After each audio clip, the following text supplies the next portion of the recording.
اهلا بيكم في فيديو جديد وكتاب جديد. كتاب النهاردة مرتبط بكتاب المرة اللي فاتت لانه بيتكلم عن التفكير. كتاب التفكير السريع والبطيء. في الفيديو ده هنشرح الطريقة اللي بتشتغل بيها عقولنا وازاي الطريقتين اللي بيوجهوا افكارنا بيشتغلوا مع بعض. فهمنا لكيفية عمل طريقتين التفكير هيساعدنا في اتخاذ القرارات الشخصية الصحيحة. في نظامين أو طريقتين بيتحكموا في أنشطتنا العقلية. النظام الأول هو التفكير السريع، وده بيبقى بديهي وبينتج عنه ردود فورية.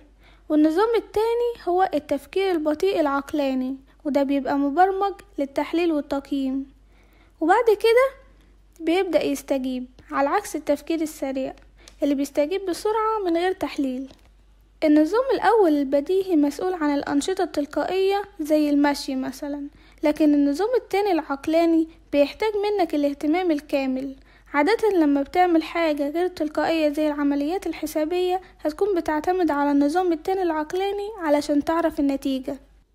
في كتير من المواقف النظامين بيشتغلوا مع بعض. لما بتعمل أي نشاط عقلي بيبقى من الصعب جدا معرفة إذا كان النظام الأول هو اللي شغال ولا النظام التاني.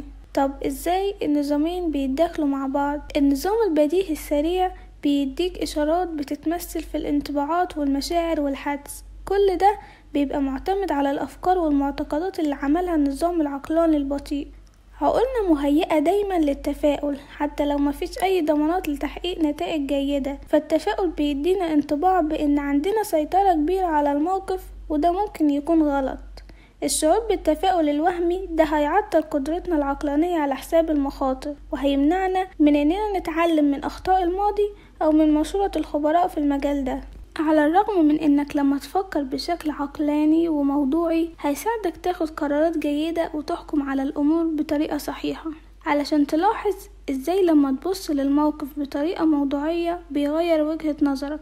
تخيل ان شخص بيكسب $100 في الاسبوع وخسر دلوقتي $50، $50 هنا بتمثل بالنسبة له خسارة كبيرة. لكن لو شخص بيكسب $30,000 في الاسبوع وخسر نفس المبلغ اللي هو $50 هتكون بالنسبة له خسارة بسيطة. فالموقف بيتغير من شخص للتاني على حسب مرجعية وظروف كل شخص. فمش من المفروض دايما نستخدم المنطق والحقائق علشان نوصل للاستنتاجات او الاحكام.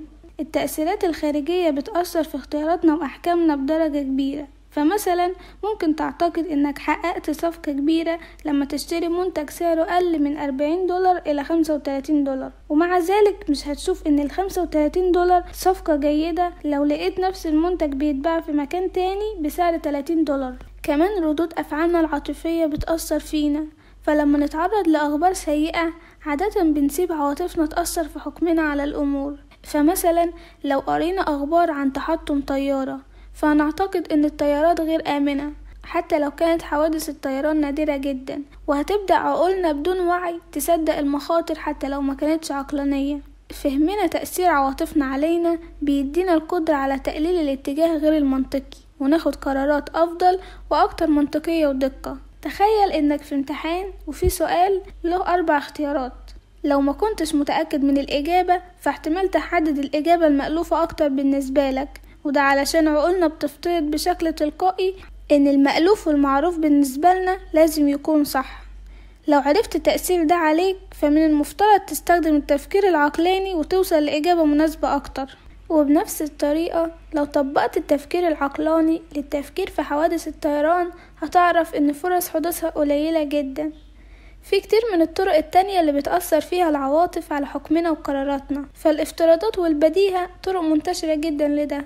الظرف أو الحدث اللي ليه تأثير عاطفي أكبر فينا هو اللي بيجذب انتباهنا عادة، وده لأن النوع ده من المواقف بيستدعي الذاكرة اللي بتربط الأحداث ببعضها للنظام الأول البديهي، وعقلنا بيعالج اللي بتنقله الذاكرة الترابطية وياخد القرار على أساسها حتى لو ما عندوش كل الحقائق اللي المفروض يعرفها.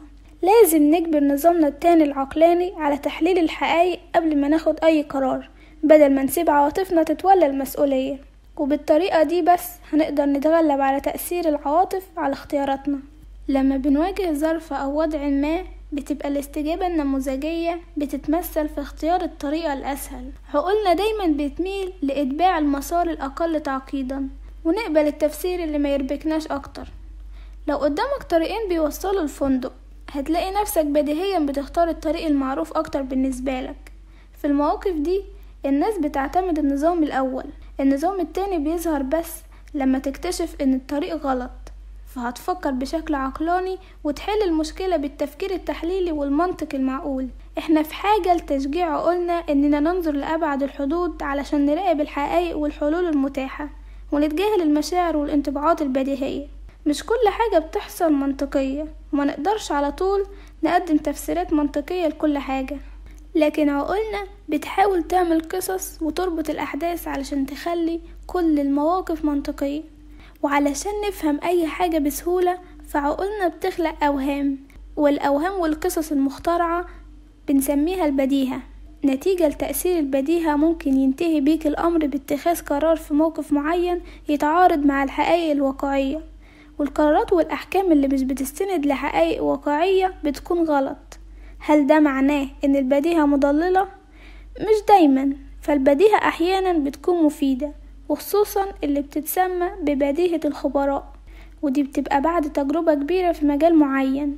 فممكن يحس الدكتور المتمكن اللي عنده خبرة كبيرة ان المريض عنده مشكلة معينة، وده مش بيكون واضح لدكتور تاني اقل خبرة منه.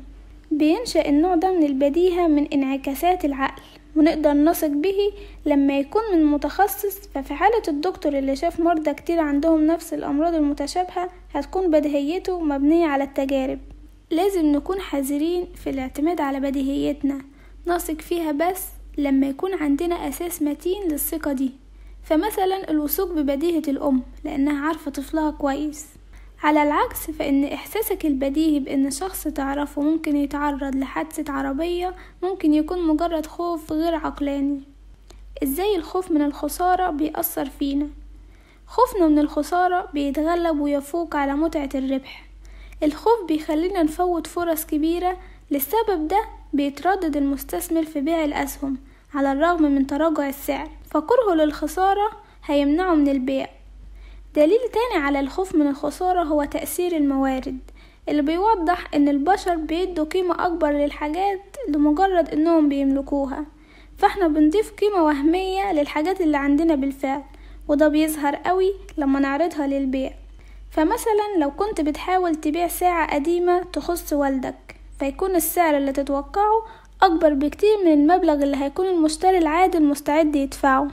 انت بتضيف قيمة وهمية للقيمة الفعلية للساعة لارتباطك بيها وارتباطها بوالدك، والرابطة دي ملهاش قيمة عند المشتري، فمش هيلاقي اي مبرر لسعرك. خوفنا من اننا نفقد حاجة غالية علينا بيحفزنا اننا نعوض الخسارة دي عن طريق تأكيد قيمة اعلى.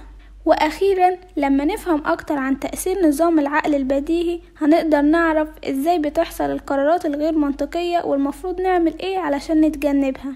احنا متأثرين بغير وعي بمجموعة متنوعة من العوامل الخارجية، وعلشان ناخد قرارات عقلانية لازم نكون حذرين من التأثيرات دي باننا نشرك نظامنا التاني العقلاني في التفكير. في نهاية الفيديو بشكركم على المشاهدة، واتمنى تكونوا استفدتوا. هستنى رأيكم واقتراحاتكم في الكومنتات. باي باي.